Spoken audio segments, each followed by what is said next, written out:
Thank you very much for the invitation to be here today. Honorable Kerry Simmons, Minister of Energy, Small Business and Entrepreneurship of Barbados. Mr. Neil Corbyn, President of the Barbados Small Business Association. Senator Dr. Lynette Holder, Chief Executive Officer of the Barbados Small Business Association. Dr. Deodat Maharaj, Executive Director of Caribbean Export. Presenters, participants, ladies and gentlemen, all greetings. I am really delighted to have the opportunity to speak with you today. I would first like to thank the Barbados Small Business Association for inviting me to speak at this most important State of the Sector Conference 2021 on micro, small, and medium enterprises. In these highly uncertain and difficult times, the development and success of micro, small, and medium-sized enterprises will be a critical factor in charting a course for the region out of the difficult social and economic situation brought on in large measure by the COVID-19 pandemic. This conference is very timely, it's very relevant, and I'm delighted that it has given a regional focus given the importance of this sector to all our economies. So I congratulate the Barbados Small Business Association for providing a regional platform for dialogue and exchange of information on the prospects for MSMEs and their role in the economic recovery process. As I am sure we will hear throughout today's program, MSMEs in the Caribbean region, like much of the rest of the world, have been severely impacted by this global pandemic. Many firms were forced to shut their doors for prolonged periods of time due to recurring lockdown measures.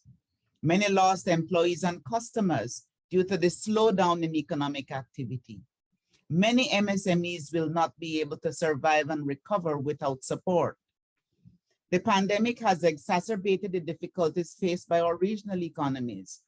The International Monetary Fund and other multilaterals have agreed that our Caribbean region is the worst affected economically in the world by the pandemic, given our heavy dependence on travel and tourism sectors. Estimates of revenue losses associated with the pandemic average between 30 to 40%. Predictions speak to a recovery by 2023 at best, and that is dependent on an adequate supply of vaccines, as well as enough of the population being inoculated to achieve herd immunity. The imperative for vaccination is driven by both health and economic factors. The longer we take to vaccinate, the more we see our health sector devastated, and the more we delay economic recovery. This threatens the viability of all businesses, including especially MSMEs.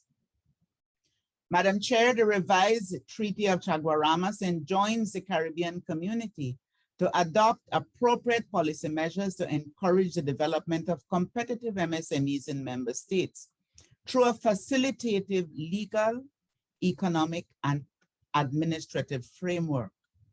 In that regard, in 2017, the Council for Trade and Economic Development approved the regional policy for MSMEs. It is designed to promote harmonization of the sector by integrating it into the policy framework of the CARICOM single market and economy.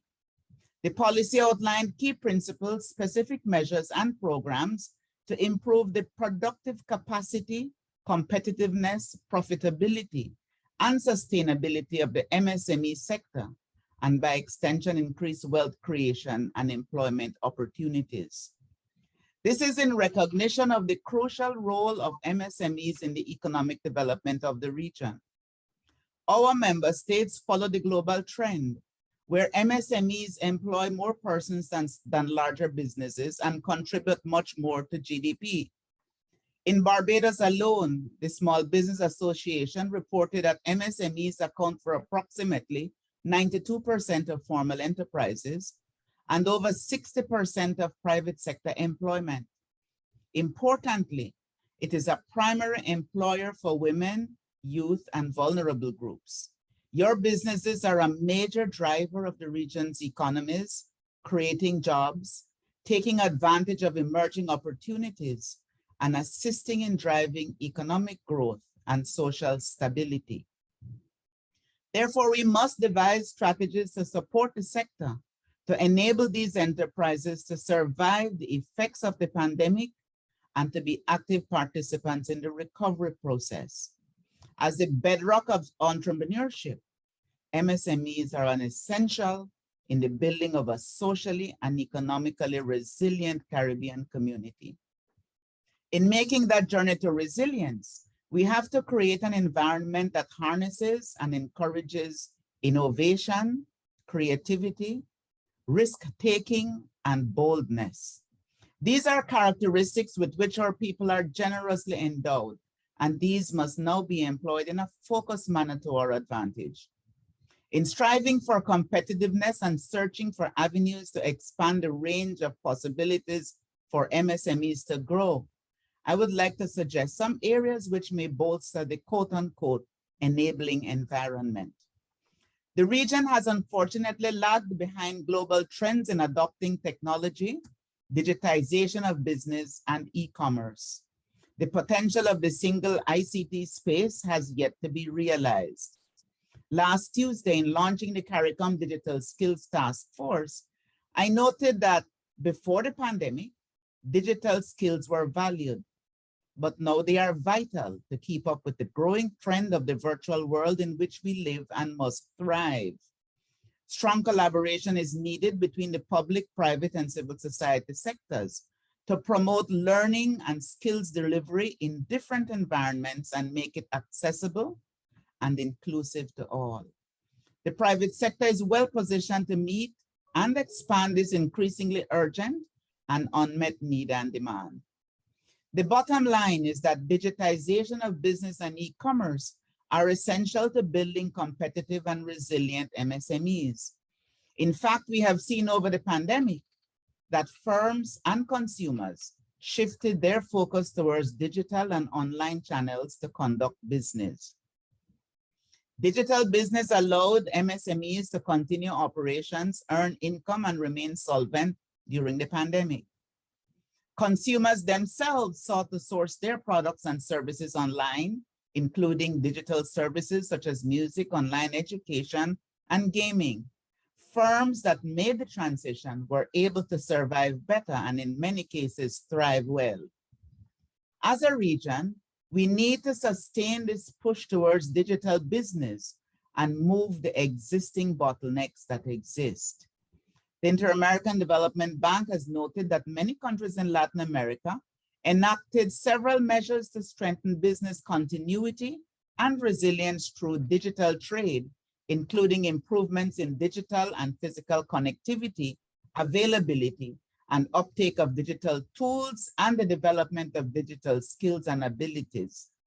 This was done by a combination of enhancing existing national MSME strategies, reallocation of resources, or the development of new e-commerce strategies prompted by the need to respond to the pandemic. Our community is advancing its digital agenda. In the coming year, the Secretariat will embark on an ICT sector gap analysis across CARICOM with funding under the 11th European Development Fund. This gap analysis will support the recovery efforts of the region through the identification and quantification of critical parts of our digital infrastructure and help to fast-track digital transformation. The Digital Task Force, which has been established, will provide technical guidance on the development of digital skills and capability across CARICOM. I urge organizations such as small business associations across the community to become engaged in the work of the task force, both to enhance skills and to glean knowledge to improve the conduct of your businesses.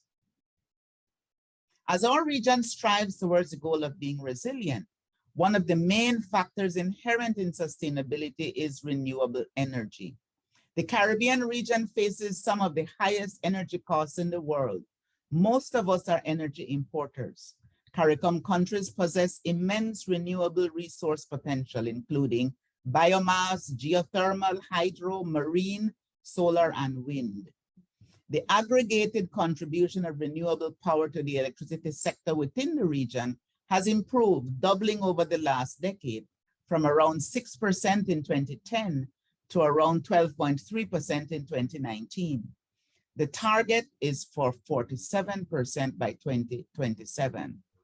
However, renewable energy deployment remains below par, and there is much more that needs to be done for consumers and businesses to benefit from lower prices and improve their competitiveness. If CARICOM countries invest optimally in renewable energy generation, they could save US 5.7 billion, that is billion with a B, in generation costs from 2020 to 2040, increasing the share of renewable generation by a factor of almost 4, while reducing electricity costs, oil imports, and carbon CO2 emissions. The region needs to continue to promote the use of green energy in MSMEs through, for example, provision of tax incentives for green energy adoption, and blended financing options for the capital costs associated with transitioning to renewables. Common approaches across the region will lower learning and transaction costs for private suppliers and investors, broadening the market, increasing competition, and benefiting Caribbean consumers. Chair, it is no secret that for many MSMEs, the major issue they face in growing their businesses, even before the pandemic, is limited access to financing. Now more than ever, access to finance is a critical success factor to aid recovery and building resilience. We heard Honorable Minister speak strongly about this earlier, and I agree with his statements. Collateral requirements combined with de-risking policies have raised not only borrowing, but also operational costs to many MSMEs, leading to the debanking of some small businesses operating in what were considered to be high-risk sectors. The provision of financing options for MSMEs could include promoting private equity financing, grant funding, loan guarantee schemes, promoting diaspora financing and establishment of government-backed lending and trade financing programs. This is a matter of critical importance to MSME development in the region, and it is an area that needs to be one of direct focus. The region also needs to focus on building a business environment that promotes MSME development. A quick review of the latest Ease of Doing Business Index reveals that all countries in the region, with the exception of Jamaica, ranked in the bottom half of the index. The region's private sector faces many bottlenecks related to cross-border trade, enforcement of contracts, inadequate legislative or regulatory frameworks, as well as issues starting and registering a business. The index illustrates that entrepreneurs sometimes face unnecessary obstacles. We need to continue to advocate with all policymakers to ensure that our business environment is one that works for our MSMEs. Ladies and gentlemen, as I conclude, our community has been buffeted by the ill wind of COVID-19 for the past 18 months. You, as business persons, have faced numerous challenges brought on by this pandemic, yet you are proving resilient and adaptable while tapping into new opportunities. I encourage you to stay the course, since we can only become a resilient Caribbean by working together and recognizing that we must all play our part, with business having a central role in creating jobs, growth, and opportunity for our people. It is in this context that you, in the MSME sector, have a special role and deserve directed attention, given the unique contribution you continue to make to building a resilient Caribbean. I am committed to fully supporting this agenda. Congratulations again to the Barbados Small Business Association and the organizing team for bringing all of us together from across the region, and indeed it seems from across the world, on this critically important matter. I wish you every success today in the deliberations and of course in the future in your operations as you continue to grow your businesses. Thank you very much, ladies and gentlemen.